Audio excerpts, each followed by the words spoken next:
It's time to take a ride on the Steelers Afternoon Drive with our co-hosts, Alan Saunders and Zachary Smith.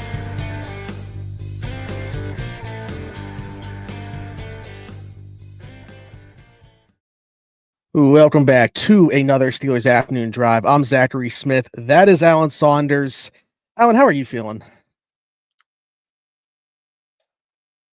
You know, I think it's like I'm kind of like relieved. Is that like a weird way to feel? Like I feel like that's the vibe I kind of got from some of the team too. Just like everyone knew this wasn't going anywhere, so there was no point in needlessly extending it. Let's just get to let's just let's just walk through the fire here. Like let's just get to the bad part. Interestingly enough, that exact same sentiment was shared. I think it was Brooke. Yeah, Brooke Pryor put out a post after the game and said that was like the sense that she got from some of the players too. I guess you kind of described why you feel like it would be that way from the players' point of view. Like if they had truly just like, man, going into the playoffs on a 4-game losing streak, ending it on a 5-game losing streak. I guess that's where that comes from. I mean, that's pretty disheartening to know that that would be the case. But like from your point of view, how do you get to that point? Is it literally just the results that took place down the stretch or what? Yeah, I mean, I think we talked about it. I mentioned this morning too, but I really thought the hardest part of the Steelers schedule was not the fact that you had those 3 games in 11 days. It's that you had to then get yourself back in order in time to go make a playoff run. And I don't feel like they ever did that. I don't feel like they ever got themselves back on their own footing. It was fine to lose those games. But I feel like the fallout from losing those games was never really dealt with in a way that allowed the team to move on. And Yeah. I think that was always going to be tough, but I think it's certainly fair to be critical of the lack of response after that adversity, especially when that's something that we've pointed to as a strength of Mike Tomlin as a coach and the Steelers of an organization. We've seen it several times over the last few years where they go through a bad spell and have been able to find a way to get back to their best football, and they were not able to do that this year. I think for me, the part that really like hurts is like they could have played bad and they certainly did play bad. It wasn't just this, but I put out a post about this too. It just felt like there were too many guys that were like you're saying, just had like packed it in. We're just along for the ride on Saturday night against the Ravens. Like the lack of effort that I saw specifically on the defensive side of the ball in the second half by a lot of the secondary was concerning. And that's never something that you want to see, obviously. And I mean, those are the ones like you put out the tape. The tape's not going to lie. Those guys have to answer for it at some point, whether it was that clean out day today or whatever, exit meetings, whether it's trying to get a job somewhere else, whether they're trying to return here or whatever. Those guys have to answer for their performances on their own. But it's like they had that 3-game stretch, and for the offense, they never found that. But for the defense, I felt like they had started to find something. Like I was relatively encouraged by the performance against the Bengals in the last week of the season. I was like, okay, I don't know if the offense is going to be able to do enough against Baltimore to win this playoff game, but from a defensive standpoint, I think that they'll be able to keep things relatively close because I was encouraged by that performance, and they just got bullied on the ground. And like again, if they were just going to go out there and lose, that's one thing. I didn't see the effort from a lot of these guys on Saturday. Yeah, I know the flu's been going around the locker room. I know there's a number of Yep. guys that were not feeling very well. It was reported, I think, earlier today that Patrick Queen had like 4 bags of IV fluid to get him through the game. Nobody's going to look their best in those circumstances. But I agree. I just did not feel – and I think that goes to like – and from some of the comments that came out after the game too, I think there was a lack of faith in the game plan to get the job done. Like it just did not feel like guys were bought in that this was going to work. And I didn't think the game plan was very good. Like I didn't think they approached the problem of dealing with Lamar Jackson and Derrick Henry in a way that even really made sense. And so, yeah, I think when you get to the end of the long season, maybe you're a little sick. Nobody's feeling great physically. You've been losing. I think it's just easy to fall into those sort of ruts of lack of enthusiasm, a lack of energy. But I think you saw all that on the field on Saturday. Yeah, absolutely. And from an offensive standpoint, we said there's a lot of big picture stuff that we want to talk about, but like very briefly, just from the offensive side of things, what did you see in this one? I mean, just not enough good players. Like, I mean, I think that's like the bottom line. Like, I thought the guys that were out there on offense played just fine. Mm, Um, like, yeah. like there isn't anybody I'm sitting here staring at when I look at the tape. I mean, there's a couple mistakes. Broderick Jones would probably have liked to have had back. I Mhm. didn't think I singled him out as my kind of key matchup for the Steelers offense, and I don't think he had a great game. But like by and Can I be large, on the opposite end? Calvin Anderson's tape wasn't bad, like as bad as you would I expect. I thought thought he looked Spencer pretty Anderson okay. played very well Yeah, too. yeah, I thought hmm I thought Spence played well. I mean, Pat Fryermuth probably wishes he would have got one more inch on that yeah, third yeah. and two. Like that. Russell Wilson, I didn't think played very well, even though his numbers were better. It was just one read and then run away, and like it wasn't high level quarterbacking. But I don't think there was anybody on the offense that was just bad or looked like they didn't care. They just Hmm. aren't very good. Like Yeah. I don't have like I have. It's interesting because like when you look at this team, I feel like a lot of people are mad at the offense, and I'm like, I don't know how you can be mad at the offense. They're not very good. Be mad at the defense. They should have been elite, and they weren't. And like, yes, the They're the defense is inverses of each better other. than the offense, but they are also capable of being much better than the offense. Hmm. Yeah, and I don't have like even going back and watching, and I'll be honest, couldn't make it the entire way through because of how upset I was getting from the lack of effort from the defense. I didn't have the same like effort questions about the offensive side of the ball. Like you're saying, they're not a Well, very good unit. it's also hard to get tired when you're never on the field. It's also Yeah, it's also very that's fair. true. That's fair. But yeah, no, I agree. I thought the offense tried hard. Looked like they. I mean, like I don't even have a quibble with the play calling, which is like sort of everybody's like sort of always the whipping boy, right? Is like the offensive coordinator's play calling. I didn't even think that was bad. Like I just thought the offense isn't really good. The Steelers Yeah. needed their defense to keep Baltimore under 20 points to have a chance to win this game. And the only reason it was only 28 is because Baltimore was like, never mind, we got enough. Could have been Mhm. 40. Yeah. It's hard to, obviously try to create an identity or balance on the ground when you are trailing the way that the Steelers were in this one. But like the one thing that jumped out to me offensively was 6 total touches for Jalen Warren. Like whether he's going to get those through the ground or through the air, I thought it needed to be more. But honestly, There were like again, plenty they of didn't have the plays ball. too where Russ Yeah. just like turned down the check down to like try Mhm. to force a bigger play and then ended up throwing it away. I don't know. Like there was lots of what went wrong with the offense. I didn't feel like the offense was ever the reason the Steelers were going to win this game. The Mhm. defense is capable of being so much better than they were.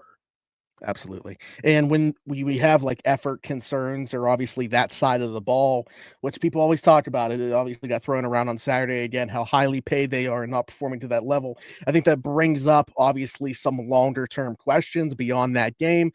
We know about the playoff drought that once again is going to continue. We fully expect that Mike Tomlin is going to be back in the saddle. So I think the question becomes now what? What's the fallout beyond Mike Tomlin coming back as the head coach? First and foremost, what I want to ask you, do you believe that is the right direction for the Pittsburgh Steelers to go?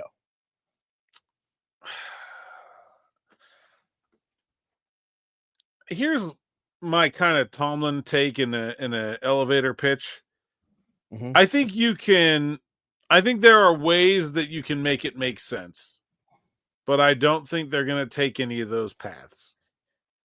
Okay. Like, okay, for example, let's say the Steelers have decided that the project of rebuilding the offense while the defense is still great has failed, that the problem is mostly that these defensive stars are not that good anymore.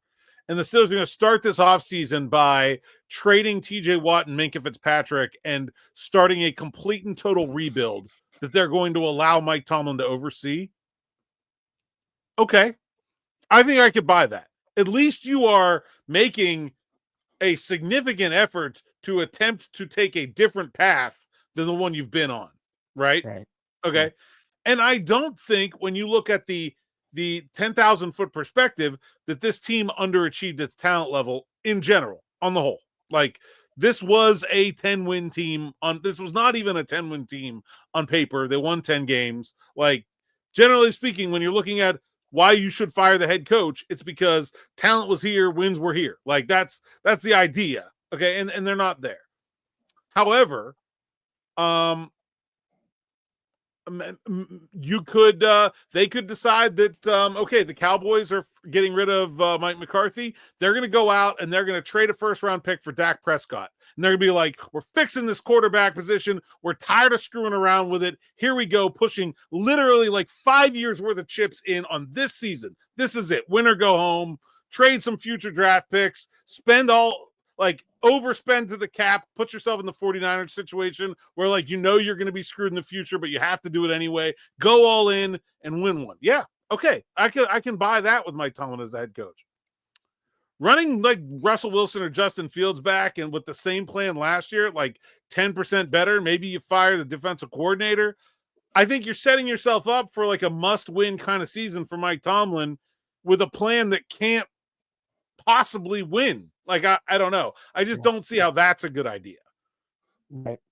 So my take with Tomlin, it includes what you just said from like a roster standpoint, understanding that they've overachieved. My biggest gripes have honestly been with like the coordinator hires. And I know that that's not obviously all 100% on him. There's obviously some financial parameters that have to take place there. I assume Artie Smith is a relatively high paid offensive coordinator. When you consider the previous OC hires, he certainly exceeds that as of, Matt Canada, Randy Fichtner, obviously above that, but obviously Terrell Austin. Like if you're going to have a guy that's kind of just in place, but it still be your defense, I think that you're going to have to be the one that answers for that. Like we can continue to rotate coordinators. And honestly, it's got to come back to him. And obviously he has a say in the roster construction as well beyond that. Whether it is through drafting or free agency, as longer tenured as a head coach as he's been, obviously he's going to have some say in that. So like, it's not honestly with necessarily what he's done on a week-to-week basis where this team finished this year. It's more so the other stuff surrounding it that's not on the field on a weekly day or on a weekly basis, I should say, that I think there's more red flags to me about the future direction. Because, okay, say Artie Smith does go out and get a head coaching, do we have any faith of what the next offensive coordinator hire would be, that they would do any better or even the same level based off, the hires that have been before? Like, I think that is. I think Arthur Smith's probably the best coordinator hire he's ever made. Yeah. Probably. I mean, outside the initial ones or LeBeau and Arians, like since then, I think guess Todd Haley was pretty good. I don't know. It's fun. And now, maybe to your, I know that there's some guys that were probably dealing with the flu beyond who we even knew, right? Like Connor Hayward, then Cam Hayward, then Boswell, Patrick Quinn. Maybe there's some other guys on the back end of the defense that were dealing with illness as well. But now if we're going to start questioning effort down the stretch here as well, if you're not getting the buy-in in a playoff game against the Ravens from some of these guys, man, I don't know. That's fair or not. At some point, it's got to the effort and the emotional stuff I was talking about, how they couldn't rebound from the losing streak. That is supposed to be what Mike Tomlin does, and he didn't do it this year. I think all that's very fair.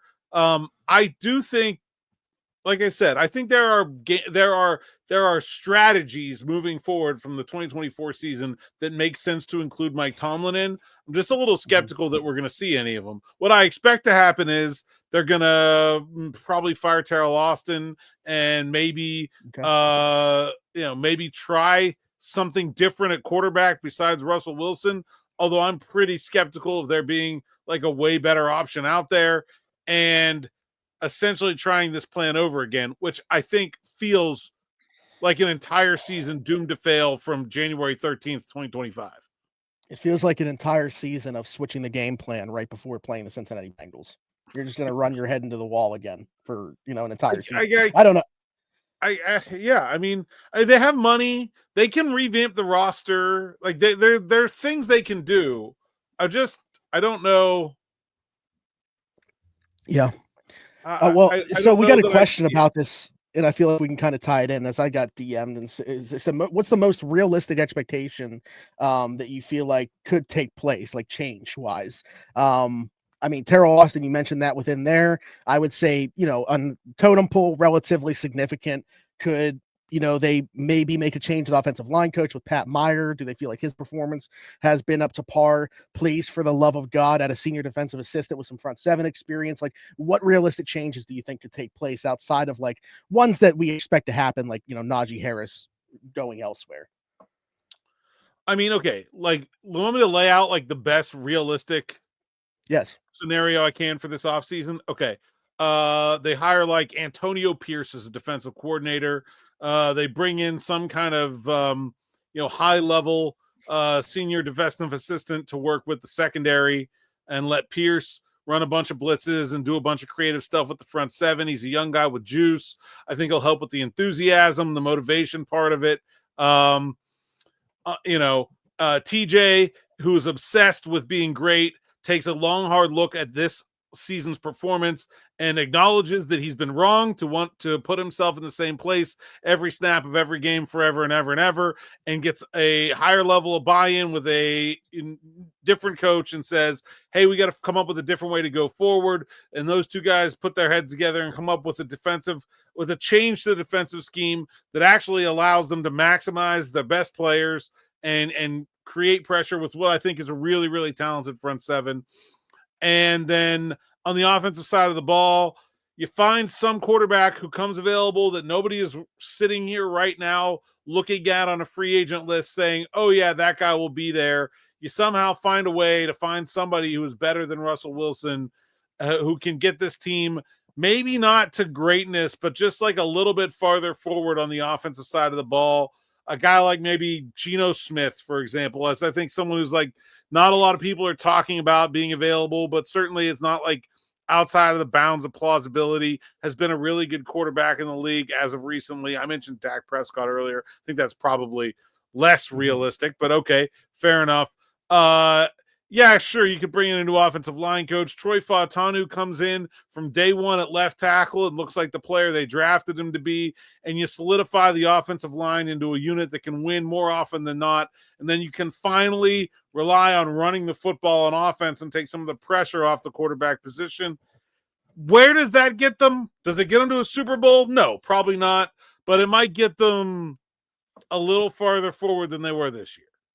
Interesting that you brought up Geno Smith. He was listed on I posted this, got set in our Steelers Now group chat, the odds for the Steelers starting quarterback next season. Geno Smith listed on that, certainly not near the top. Oddly enough, Sam Darnold up on that list, 3-1 odds, just ahead of Aaron Rodgers. I don't know. I think Aaron Rodgers would be higher than Sam Darnold if I were making a betting odds thing. But Justin Fields 5-1, Russell Wilson 6-1.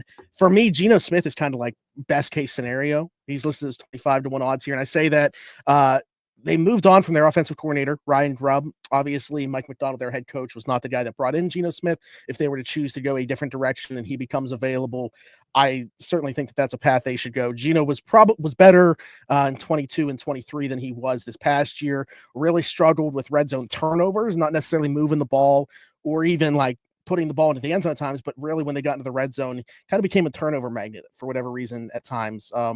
But I think that that's kind of in the same path because of where he's at in his career, where it's still somebody that you're making a statement of trying to win now within this window. Like, you're not going the rookie route. I don't think there's any chance they start a rookie quarterback next season. And it's a more proven player than a lot of the guys on this list as well. Yeah, I mean, the thing about Geno is he's not young either. He's 34. He'll be 35 next year. So, like, again, it's not like an upside move. But I just think it's someone that has been pretty good recently that I think there's a Pro Bowler last two seasons. I do the job at a pretty high level.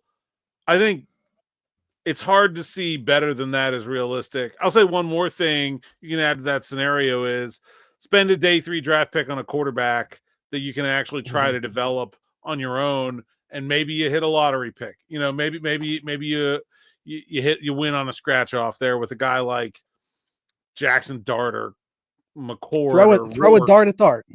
Throw a dart at Dart, right? It's actually like a Brady Cook. It's actually like a fairly deep quarterback class in terms of like guys like that have like one intriguing sort of not necessarily the high end talent there. There's not going to be 6 guys that go in round 1, but like there's like a lot of day 3 guys that are better than most. So yeah, I mean, look, is that like the fact that like it's January 13th and that's the best sales pitch I got is pretty damning of itself, right? Like Yeah, right. that's the big problem here. Yeah, my guy Chop Chop had a question too, kind of going along with this. We appreciate that he's always watching, listening, and asking us questions. Do you think that AR2 would ever tell Mike T that he's got to take a step back, let the coordinators just run their units? Obviously, I just talked about him kind of being the face for the defense, even though Terrell Austin's in place as the DC. Step back and let Omar and Andy build the team through the draft and free agency. Like, what do you think needs to happen in 2025? Would that be what it takes for Mike T to want to move on? Is that the best course of action at this point? Thanks. I think Mike's been fairly hands off with TA compared to like previous defensive coordinators he's had. You know, I think TA's been calling the defense most of the time. That's not always been the case. In terms of the offense, you know, I do think there is a necessary attitude adjustment that the Pittsburgh Steelers need to acknowledge that like you cannot play scared football your entire season. You can't just try to not turn it over. Like that's not a plan that works. And if that's the plan that's coming down from the head coach, it's not going to really matter who the offensive coordinator is. You're always going to struggle. And I don't know how you can separate that from Mike Tomlin at this point. I mean, I'm not sure that's not something that is coming from above Mike Tomlin, to be perfectly honest. Like that, yeah. Those are sort of the foundational tenets of what the Pittsburgh Steelers have always been about. Run the ball, play good defense, don't turn it over. Run the ball, play good defense, and don't turn it over in 2024 gets you to lose in the wild card game. Like that's where you get every year if that's what you're good at. But that also seems to be what the organization focused on being good at. And so I don't know. I mean, we've had conversation about this defense being in place before Mike Tomlin, right? So it's not like I think a lot of the things that people attribute to Mike Tomlin are Mike Tomlin simply fulfilling the wishes of the organization. Certainly, I think like he makes some bad decisions at times. Like I would have gone for it on 4th and an inch as an underdog on the road, already down.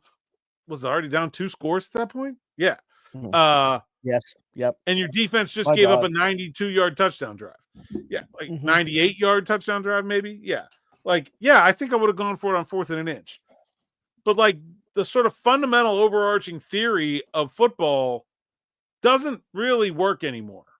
And I think you could probably argue that Ben Roethlisberger actually covered up that theory not having worked for quite some time now, right? That if you didn't have Ben Roethlisberger, this come to Jesus moment would have had to happen 20 years ago.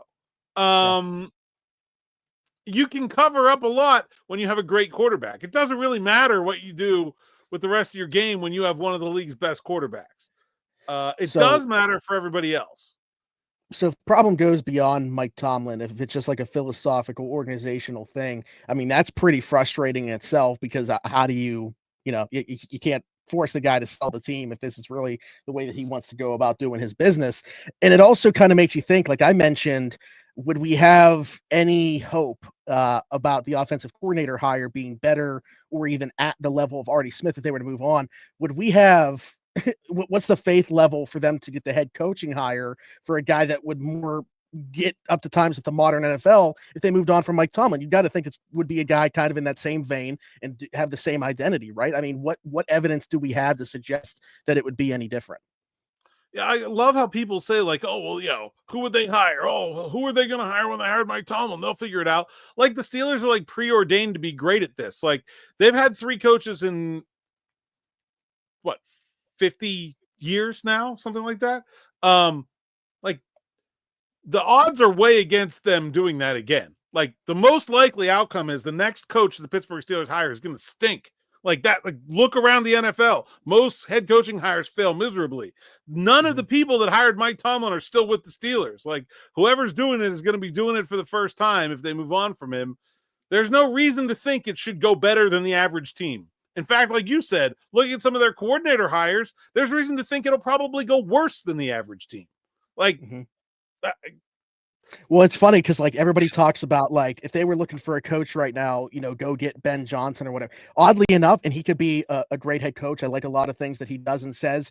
I think they'd be more interested in the other side of that. I think they'd be more interested in Aaron Glenn coming from the defensive side in Detroit. I think there's a lot of characteristics that almost model. I don't know if you've ever seen his interview when he was on the Pivot, but he kind of talks like Tomlin. And I just think like the philosophies that he brings to the table are what are attractive to the Steelers as an organization. So they've had defensive coaches, and I think the one after Mike Tomlin, whatever that will be, I don't think there's evidence to suggest that they'll do anything differently.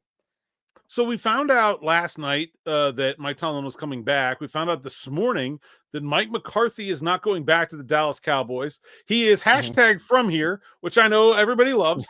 Does the availability of Mike McCarthy interest you at all or at all impact your thoughts about Mike Tomlin's job security? I'm not the biggest Mike McCarthy fan. I can appreciate some of the stuff that he does on the offensive side of the ball. And that's why I'll say like the only reason that I even consider it a little bit is because fair or not, again, like we've just gotten to the point where it's stale. I almost want to see what the other side of it looks like in terms of getting an offensive mind in here as opposed to a defensive mind. And that's the only reason that there's a little bit of intrigue for me from that perspective. It's just because of the side of the ball he comes from, the moderate level of success. I mean, he's won a Super Bowl. I shouldn't say moderate level of success. Yeah. So I think to a degree, but like not that I would one for one do the swap. I know Jimmy Johnson brought it up on Fox yesterday, but yeah. Yeah. I mean, like who's an offensive coach besides Johnson that like you like Joe Brady, Todd Monken? Like I really like what I've seen from Joe Brady, but again, like, what does it look like without that personnel? I don't know. Yeah. That's obviously Helen Moore. Yeah, I don't know. Like probably not. Cliff Kingsbury. Yeah. We've seen that. Would it go? I cannot see that personality fit. Like I just can't.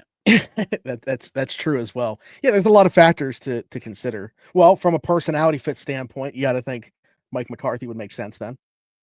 Yeah, I do think Mike McCarthy makes sense from personality fit.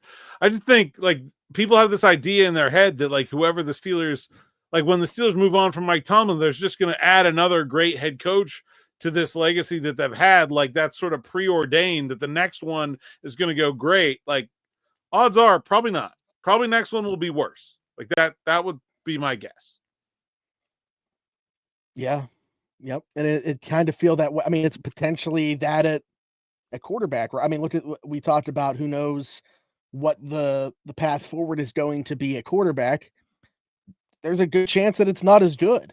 Like, I mean, you could say that about anything, right? It's just the intrigue of the unknown, and feeling like, okay, maybe they do have to go backwards before they go forward. Yeah. So, last thing I wanted to talk about a little bit was today was locker room clean out day. I know you had some conversations. Troy Fautanu working his way back spoke. Peyton Wilson spoke. Anything of note to come from those guys? It was a very quiet locker clean out day. There are lots of lockers that have not been cleaned out as of the time that the media left the room. I can't remember one being that lightly attended. We did talk to TJ Watt. Pat Freiermuth talked for a long time. Russell Wilson, a couple other guys like Justin Fields and Minkah Fitzpatrick declined to talk. Walked by like Jaylen Warren as we were walking out. He was on his way in. Feel like that was probably a common arrival time. Guys not wanting to deal with us. And so not a lot going on locker cleanout day. Did talk to Troy Fautanu. Said, he wasn't really that close to coming back. Does think he'll be ready for OTAs, though. Hasn't gotten any sort of directive from the coaching about where he plans to play in, 2025. Talked to Peyton Wilson a little bit about what he's learned. He said he's really looking forward to being able to attack an NFL offseason. The offseason between your college year and your pro year is so hectic. You got to train for the combine. You're running the 40. You're doing all this other stuff that you're never going to do again in your career. And then you run straight into OTAs and you don't get any time for your body. And as a guy who's dealt with a lot of injuries, I think he's really, really mindful. I'm pretty sure I've told this story before, but when I interviewed Peyton Wilson at the Senior Bowl last year, I asked him about his weight because he's a little guy for a linebacker. Not little, he's tall, but he's skinny. You know what I mean? Yeah. And he went through like a 15-minute description of why he wanted to be like 227 pounds as opposed to like 224 pounds. Like he was like, it was a big difference, you know, and it was going on about, and like just the amount of time those guys have been grinding, it really does. Like, I think when you look at like the players that Zach Frazier and Mason McCormick were at the end of this year, I think you can expect them to be better like right away in 2025. And so like just good to hear him talk about that. Russell Wilson gave the company line, said he wants to be back. I don't put any stock into that whatsoever. What else is he going to say? TJ Watt said he wants to sign another contract. I guess that's notable. I didn't think like TJ is so stubborn. Like he's not leaving. Like get out of here. Like he's going down with the ship, man. Like that's a one helmet guy. The day he was drafted, like he's just like unless the Steelers cut him, like that's the only way it's going down. So yeah, I didn't think that was news, but it was a thing that was said today. Real quick on the Russell thing before we get out of here, you mentioned he gave the company line, said that he wanted to be back, not to put stock into it. Fully agree with that. What I will say is, or what I want to ask you is, do you feel differently about how the Steelers feel about it based off the way that this season ended? Because I still, if I was making a prediction, think that he's back, but I think it's on a very different contract than the one that we talked about maybe a month and a half ago. Yeah. Or even like 4 or 5 weeks ago. I think, yeah, I think the deal here is I don't have a lot of feel for what the Steelers are thinking about Russell Wilson. I would feel like I would not want him back.